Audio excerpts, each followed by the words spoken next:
Hola, ¿qué tal? ¿Cómo les va? Soy Andrés Oppenheimer, gracias por estar con nosotros. Hace poco tiempo leímos una noticia que nos llamó mucho la atención. Dinamarca está evaluando abolir el dinero en efectivo y convertirse en el primer país del mundo donde todos los pagos van a ser electrónicos. Escucharon bien, el gobierno de Dinamarca encargó a una comisión de expertos evaluar cómo y cuándo prohibir el dinero físico, los billetes y las monedas a partir de una fecha determinada y hacer que todos los pagos se hagan ya sea por tarjeta de crédito o por transferencias de un teléfono celular a otro. Ya ahora los dinamarqueses están haciendo el 90% de sus pagos electrónicamente. Y algo parecido está pasando en Noruega y en Suecia. La principal motivación de estos tres países es ahorrar dinero. Dicen que no vale la pena que el gobierno gaste recursos en imprimir dinero, almacenarlo, transportarlo y cuidarlo, cuando los pagos electrónicos son mucho más baratos y ecológicamente saludables. Cuando escuchamos sobre este plan de Dinamarca, nos surgió esta pregunta. ¿No sería una buena idea abolir el efectivo en América Latina para terminar con la evasión de impuestos, la corrupción y la economía subterránea? Parece una teoría un poquito loca, sobre todo en países con alta inflación, donde la gente tiene que ir a comprar cosas con fajos de billetes y donde hay millones de personas que todavía no tienen una cuenta bancaria o un teléfono inteligente. Pero si esta tendencia se consolida en los países europeos y en Estados Unidos, se va a expandir muy pronto en todo el mundo y podría ser una cura interesante para muchos de los problemas de América Latina. Hoy vamos a entrevistar desde Copenhague, Dinamarca, a la doctora Annette Brølløs, presidenta del Centro de Investigación FinTech de Dinamarca, una de las personas claves en este panel que está estudiando abolir el dinero en efectivo. Creo que en gran parte de la población, y no podría darte un porcentaje exacto, rara vez usa dinero. Cuando hicimos el estudio sobre el futuro del dinero, tuvimos escenarios en los que les preguntábamos a las personas cuál era su relación con el efectivo y los billetes y las monedas, y les hicimos mostrar el contenido de sus billeteras. Y muy pocas personas, o un porcentaje muy bajo de las que vimos, llevaba efectivo en la billetera. Muchos dijeron que no les gustaba cargar efectivo porque era pesado e incómodo o les dañaba los bolsillos de sus pantalones. Creo que el dinero en efectivo está desapareciendo muy rápidamente. Vamos a preguntarle cómo van a hacer en una sociedad sin dinero en efectivo para dar una propina o pagarle a un cuidador de carros en la calle. Y luego vamos a analizar si esta sería una solución para combatir la corrupción y la economía subterránea informal en América Latina. Vamos a preguntárselo desde Lima, Perú, al economista Hernando de Soto, autor del libro El otro sendero y El misterio del capital, uno de los máximos expertos mundiales en materia de la economía informal o la economía subterránea.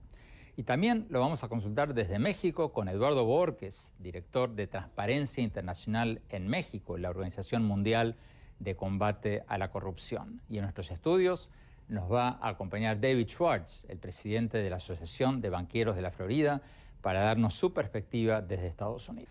Bueno, arranquemos con Dinamarca. Veamos lo que nos dijo la doctora Brølløs sobre el plan de Dinamarca de abolir el dinero en efectivo. Veamos.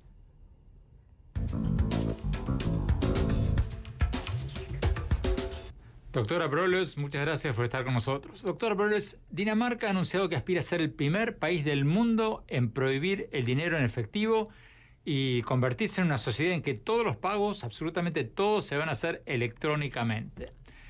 ¿Usted cree que eso puede ocurrir antes de que termine esta década? Creo que definitivamente podría ocurrir. Pero ¿cómo funcionaría eso? Porque ya ahora en todos los países industrializados la gente compra ropa o artículos electrónicos con su tarjeta de crédito. Pero ¿cómo van a pagar propinas? O por ejemplo, ¿cómo van a pagarle a un cuidador de carros en la calle?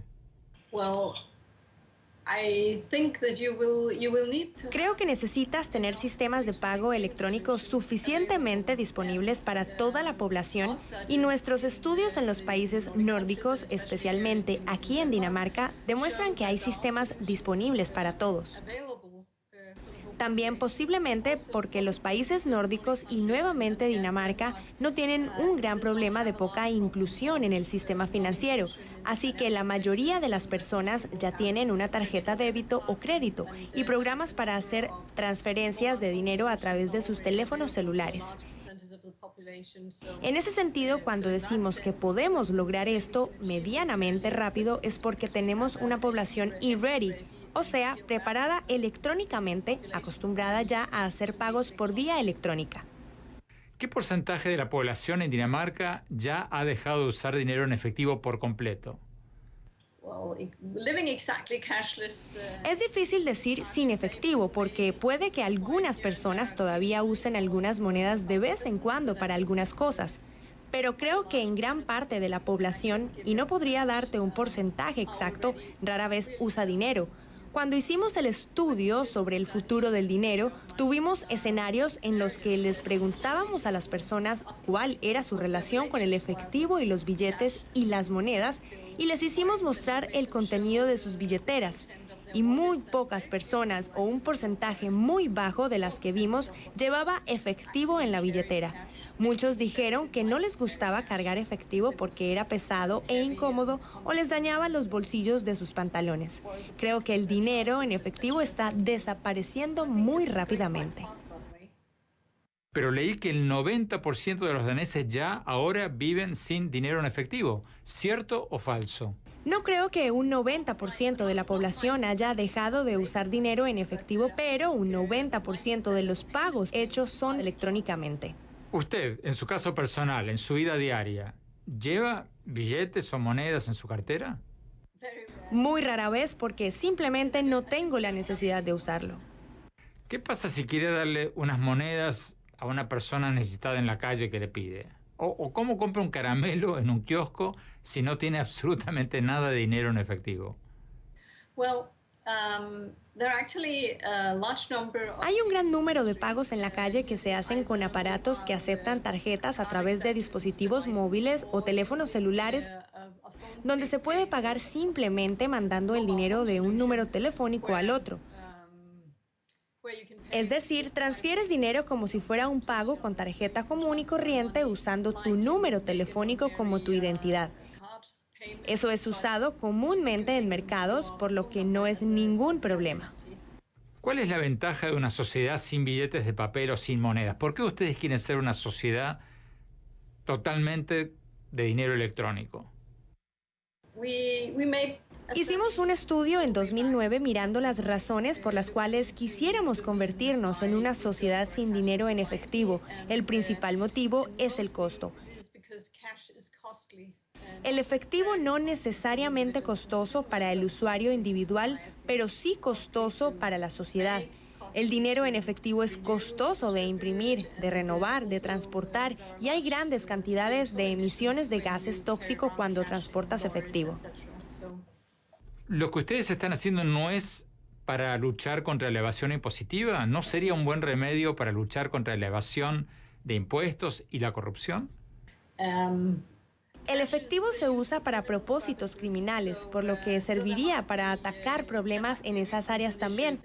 Pero nosotros principalmente nos hemos concentrado en el aspecto del costo en que se incurre con el efectivo.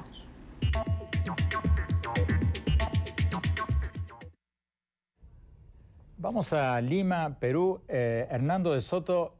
Doctor de Soto, antes de entrar en el tema sobre si esto sería bueno o malo para América Latina, una pregunta más elemental. ¿Esta idea de abolir el dinero físico es viable en los países de América Latina o es algo que solo puede ser hecho en los países súper avanzados como Dinamarca? No, es viable en los países en desarrollo. Sin lugar a dudas, hay que tomar otras medidas, como por ejemplo que cualquier seguridad que requiere una transacción financiera también sea asegurada por un certificado o un registro de posesión o propiedad. Pero de hecho, una cantidad enorme de transacciones entre los pobres o los más pobres de América Latina ya se está haciendo por vía telefónica celular. Lo que hay que tomar en consideración es que el 70% de nuestra economía por ejemplo en Perú, está fuera de la economía formal, pero sería la que más se adaptaría a la posibilidad de un medio de intercambio que pueda conectarlo con el resto del mundo. Habría que hacer un par de ajustes más, eso es todo. David Schwartz, ¿qué pasa en Estados Unidos? ¿Qué porcentaje de la economía, de los pagos que se hacen en Estados Unidos, son en efectivo y qué porcentaje son electrónicos ya o por tarjeta? Bueno, en este momento hay un 40% que se hace con efectivo, que quiere decir que 40. Un 60% todavía, o sea, está creciendo, o sea, el monto de transacciones que se está haciendo con tarjeta u otras formas de pago. ¿Y en América Latina será más alto todavía el dinero en efectivo? Sí, porque justo como dijo el doctor De Soto, hay economías todavía informales, muy informales, donde se usa efectivo y no están utilizando todavía tarjetas. Estamos analizando este plan de Dinamarca de convertirse en el primer país del mundo en abolir el dinero físico, en convertirse en una sociedad que use solo dinero electrónico y tarjetas de crédito. Sigamos con la entrevista desde Copenhague, Dinamarca, con la doctora Annette Broløs, presidenta de FinTech y una de las personas claves en esta comisión danesa que está estudiando cómo y cuándo empezar a implementar este plan. Veamos.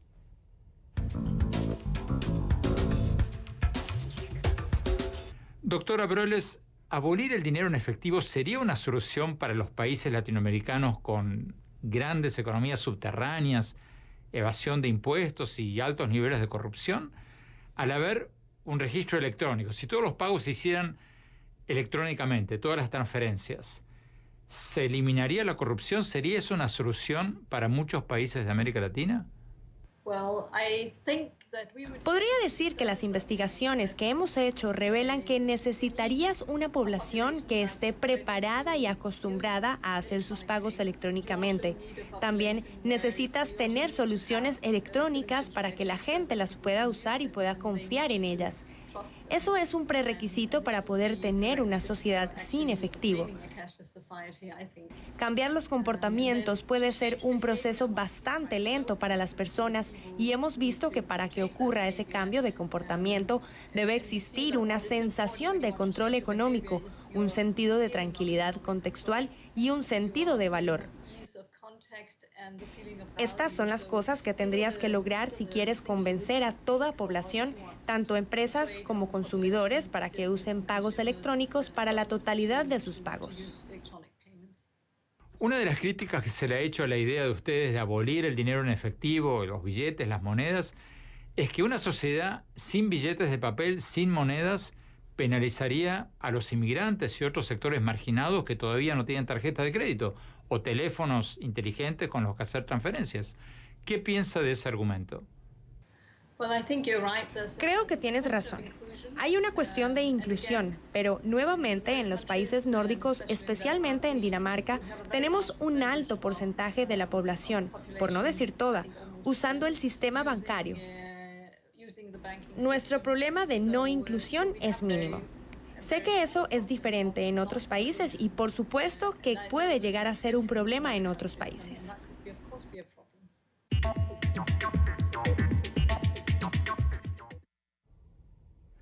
Vamos a México. Eduardo Borges. Eduardo, tu organización Transparencia Internacional se dedica a combatir la corrupción. ¿Tú crees que abolir el dinero físico sería una solución para terminar con la corrupción en América Latina concretamente? Yo creo que sí, Andrés, creo que ayudaría mucho. Dos cosas que son muy importantes para el tema de fiscalización de recursos públicos y también de combate a prácticas ilegales o corruptas. La primera es que el circulante, como lo conocemos hoy, el dinero como lo conocemos hoy, no deja registros, pasa de mano en mano sin tener registros y eso hace muy difícil que se pueda rastrear origen, destino y potenciales usos de los recursos que están vinculados con prácticas ilegales.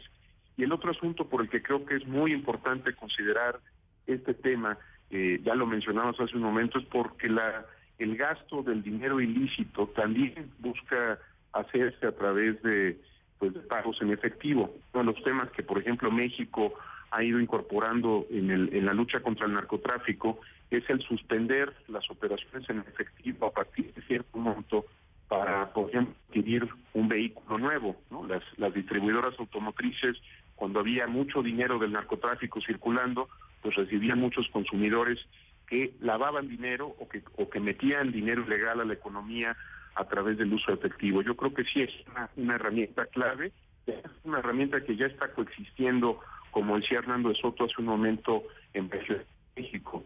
Buena parte de los programas de combate a la pobreza están ya incorporando medidas en efectivo para evitar que haya compra o coacción del voto, para que se pueda propiciar alguna forma de extorsión hacia los derechohabientes de esos programas sociales.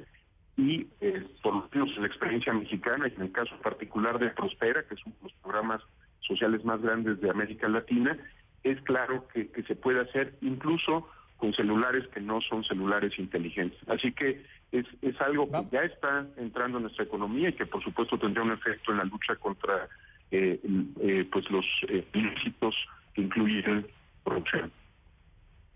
Vamos a Lima, Perú. Hernando de Soto, en materia, tú decías antes de que el 70% de la economía peruana es informal. Tú vienes estudiando esto, fuiste uno de los primeros en el mundo en hablar de esto hace varias décadas. Esto que está ocurriendo en los países nórdicos, ¿qué impacto tendría en ese 70% de economía subterránea en Perú y en muchos de nuestros países? Yo creo que el impacto que tendría, Andrés, es el que motivaría a nuestros gobiernos a acelerar lo que nosotros llamamos la formalización de nuestros países. La cifra del 70% del Perú es una cifra que es bastante universal. La encontramos en Tanzania en 92%, la encontramos en Egipto en 75%, encontramos en Ucrania cerca también del 70%, es decir, que si tú sales del mundo llamado occidental, a la Huntington, América del Norte, Europa del Oeste, no llega ni al 9% de la población, y aquellos que tienen estos problemas con sociedades medio formalizadas, somos casi el 90% del mundo. Estamos hablando de la mayoría de los seres humanos. Esta mayoría de seres humanos, al darse cuenta que, hoy sus gobiernos, sus líderes también, que daneses, europeos y norteamericanos han cortado los costos de transacción para poder especializarse globalmente y por lo tanto crecer, lo han logrado en base a que tienen direcciones seguras, sus compañías son con responsabilidad limitada, tienen sucesión perpetua, tienen la posibilidad de emitir bonos contra capital, colateralizar sus activos en sus casas. Eso inmediatamente, el saber que los países del norte lo están haciendo, aceleraría las reformas en nuestras partes del mundo, puesto que nada de lo que tú estás hablando se puede hacer si la gente no tiene una dirección definida y formalmente en algún lugar se sabe que existe y que no está muerto. Y eso se llama inserción dentro de la sociedad formal, que no existe ahora. Sería un gran empuje hacia las reformas innovadoras y modernizantes. Bueno, pero rápidamente, Hernando de Soto, porque nos están pidiendo un corte. ¿Cómo hacer para llevar teléfonos inteligentes o bancarizar ese 70% de la gente que opera en la economía subterránea? Eso me preocupa menos, porque se lo está haciendo inclusive con más rapidez en África que se lo está haciendo en América Latina. Lo importante es que al final de todo uno necesita, aparte de su teléfono, saber qué tiene usted como activos. Es decir, el teléfono celular me permite hacer microtransacciones. Me averiguo una cosa, respondo otra. Pero, Andrés, yo no voy a comenzar una operación interesante, $3 millones solamente en base a un teléfono, si no sé dónde vive mi interlocutor y qué tiene que perder y qué garantía me puede dar y si este es transferible. Por lo tanto, la tecnología es el menor de los problemas. El problema es la naturaleza retrasada del sistema jurídico en casi todo el tercer mundo. En no dar títulos de propiedad o títulos de... No, todo nuestro sistema. Si nuestro sistema es corrompido, es porque no tenemos seguridad jurídica. Si la mayor parte de peruanos no tiene una seguridad firme, si la razón por la cual votan tanta gente indebidamente en América Latina es porque tenemos a veces registros de nacimiento, pero no registros de muertos, si no tenemos títulos, nos sobran títulos, pero ninguno verdaderamente afirma claramente si alguien se mudó o no se mudó por el gran costo de transmutar propiedad, efectivamente toda la inteligencia y cúmulo de conocimiento que se requiere para que un celular, cuando da un número, dice la verdad de dónde está la persona, no va a funcionar. Entonces yo lo que creo es que estos temas que son complicados y que a veces solamente entienden los abogados, aunque a veces pienso que son los que último entienden, no van a poder resolver el problema técnicamente si no son, en primer lugar, resueltos. Es decir, pase lo que pase electrónicamente, todos vivimos sobre la superficie de la Tierra y si no podemos ser ubicados en esa superficie, para grandes transacciones no se nos va a encontrar. David Schwartz, ¿qué opinas de lo que nos decía Eduardo Bohórquez de Transparencia Internacional en el bloque anterior, de que esto sería un método efectivo para combatir la corrupción? Al dejar huellas, el dinero electrónico reduce la posibilidad de pagos por abajo de la mesa. ¿Estás de acuerdo o no? No, bueno, sí, en parte sí. O sea, ayudaría. Es un paso adelante. El problema es con todos los casos de corrupción que hemos visto últimamente, sobre todo el caso de FIFA o el caso de los papeles de Panamá. No estamos hablando de movimientos de efectivo, estamos hablando de movimientos de fondos por vías electrónicas. Entonces, lo que realmente es un paso adelante, pero requiere más transparencia en las transacciones electrónicas, porque todavía hay forma de esconder el origen ilícito o lícito de los fondos. Tú que estás en el mundo bancario, ¿cómo afectaría si nos volcamos totalmente a una sociedad sin efectivo? ¿Eso no permitiría a los hackers, por ejemplo, robar? O sea, por un lado es más difícil robar un banco, porque entras en un banco y no hay dinero en efectivo. O sea, se reducirían los robos en la calle a la gente. Sí. Pero por otro lado, ¿no habría más robos electrónicos? Sin duda, porque hemos visto que esos hackers son súper sofisticados, que han entrado en empresas multinacionales y también en bancos, robando información financiera, robando identidades, o sea, de los cuentavientes. Entonces sí, abre obviamente otra vía de robo. Sí. Vamos a Lima, Perú. Hernando de Soto, en materia económica, si se reduce gradualmente el efectivo, si se deja de imprimir efectivo o como en Dinamarca, si se prohíbe a partir de tal fecha o se planea prohibir a partir de tal fecha el efectivo, ¿no sería eso una manera de controlar la inflación? Sí, por supuesto. La primera cosa que es importante es darse cuenta que en este mundo que se está globalizando, hace tiempo que nuestros libros de contabilidad no están siguiendo todos los síntomas que nos permiten detectar con adelanto inflación o deflación, ni saber cuánto capital ficticio hay. Acuérdate que en el año 2008, cuando hubo la crisis subprime en los Estados Unidos, el gran problema era saber cuánto capital en forma de derivados, es decir, securitizado, existía en el mercado y tuvimos que esperar 3 meses para que el presidente de la SEC nos informara que en el fondo no sabíamos dónde estaban aproximadamente 700 trillones de dólares de capital. La ventaja de un registro bien hecho, como por ejemplo el que podría ser blockchain, donde no hay un registro, sino centenares de miles de registros, cosa que si uno se apaga o se malogra, todavía existen el resto para poder seguir la huella o la pista a una transferencia, ya esas ignorancias no serían posibles. Por lo tanto, sí, el hecho que ahora también, el día de hoy, seguimos no sabiendo qué parte del balance de un banco en muchos bancos europeos de Estados Unidos es el good bank, el buen banco, y cuál es el balance del mal banco, eso no existiría si todas las transacciones fueran registradas en un sistema, como le digo, como blockchain, que hasta ahora no ha sido hackeado, cosa que sería un instrumento contra la inflación, puesto que a la larga la inflación es el resultado de no poder recordar cuánto hay. Conocimiento es esencialmente recordar las cosas. Lo que uno no recuerda, uno no conoce. Hernando de Soto, David Schwartz, Eduardo Bohórquez, muchísimas gracias por estar con nosotros.